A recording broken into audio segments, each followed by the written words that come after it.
O, section A. Marami ng section A. Wala bang section B ngayon? Ibang schedule nila, no?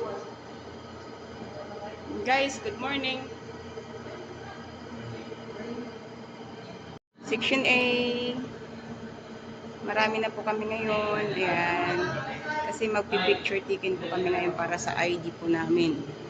Bago para po sa second semester. Ayan, si Rod. Si Pia. Si Keisha. Si Kuya Rick. Uy, sana all. Sinuot na yung salamin ko. Ayan si Syra. Si Olvia. Si Regit. Si Kim. Saka si Evelyn. Ayan si Evelyn.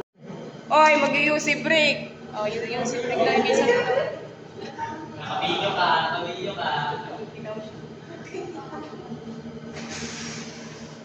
Ano ba ngayon? July 6 kasi magpapicture po kami ngayon, guys. Kami po yung mga section A. Section A.